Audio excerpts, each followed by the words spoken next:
The got life ఆడు జీవితం movie present theatres లో రన్ అవుతుంది. Actors by Prithviraj Sukumaran, Amala Paul, director by Blessy. ఇక మూవీ బేసిక్ ప్లాట్ విషయానికి వస్తే, హీరో తన భార్యతో హ్యాపీగా లైఫ్ లీడ్ చేస్తుంటాడు. తన ఫ్రెండ్ మాటలు విని దొంగ వీసాతో దుబాయ్ వెళ్లి డబ్బు సంపాదించాలని నిర్ణయించుకుంటాడు.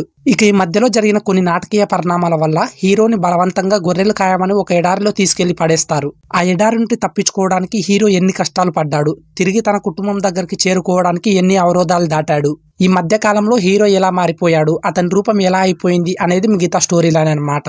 మూవీలో ప్లస్ పాయింట్స్: ఏమాత్రం చదువు అవగాహన లేకుండా దొంగ వీసాలపై దుబాయ్ వెళ్లే వారికి అక్కడ జీవితాలు ఎలా ఉంటాయి, ఎంత దరిద్రంగా వాళ్ళ బతుకులు మారిపోతాయి అన్న పాయింట్ ని డైరెక్టర్ గారు స్క్రీన్ పై బాగా చూపించారు. అక్కడ క్యారెక్టర్స్ మధ్యలో వేషభాషలు, దుబాయ్ వెళ్లే సీన్స్, హీరో హీరోయిన్ల మధ్యలో ఎమోషన్స్, ఇలా ప్రతిదీ డైరెక్టర్ చక్కగా ఎస్టాబ్లిష్ చేశాడు. నెక్స్ట్ మెయిన్ క్యారెక్టర్లలో చేసిన పృథ్వీరాజ్ సుకుమారన్ యాక్టింగ్ కానీ ఎమోషనల్ కానీ ఆడియన్స్ కి చాలా బాగా కనెక్ట్ అవుతుంది. హీరోయిన్ గా కనిపించిన అమలాపాల్ తక్కువ కనిపించినంతలో బాగా అనిపిస్తుంది. మూవీలో మైనస్ పాయింట్స్: ఈ ఆడు జీవితం కథలో స్టోరీ లైన్ ఎస్టాబ్లిష్ చేసే విధానం అన్ని బాగున్నా మూవీలో చాలా చోట్ల ల్యాగ్ అనిపిస్తుంది.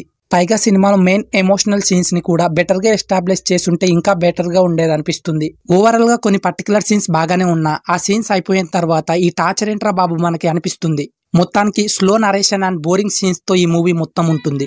ఇక టెక్నికల్ అండ్ మూవీ టీం విషయానికి వస్తే, మెయిన్ గా సాంగ్స్ అండ్ బీజిఎం మూవీకి ప్లస్ అవుతుంది. సినిమాటోగ్రఫీ బాగుంది. మూవీలో కొన్ని సీన్స్ చూస్తున్నంత సేపు రియల్ గా చూస్తున్న ఫీలింగ్ వస్తుంది. ప్రొడక్షన్ వాల్యూస్ కూడా మూవీకి సపోర్టింగ్ గానే ఉన్నాయి, పర్లేదు. ఇక ఓవరాల్ గా మూవీని ఫ్యామిలీతో కలిసి చూడాలా వద్దా అంటే ఖచ్చితంగా చూడొచ్చు. మూవీలో అడల్ట్ కంటెంట్ ఏమీ లేదు. ఇది గైస్ గాట్ లైఫ్ ఆడు జీవితం మూవీ రివ్యూ కనుక మీకు హెల్ప్ఫుల్ అయితే ప్లీజ్ లైక్ చేయండి. అండ్ ఇలాంటి మోర్ ఇంట్రెస్టింగ్ మూవీ రివ్యూస్ కోసం తప్పకుండా మన ఛానల్ ని సబ్స్క్రైబ్ చేసుకోండి.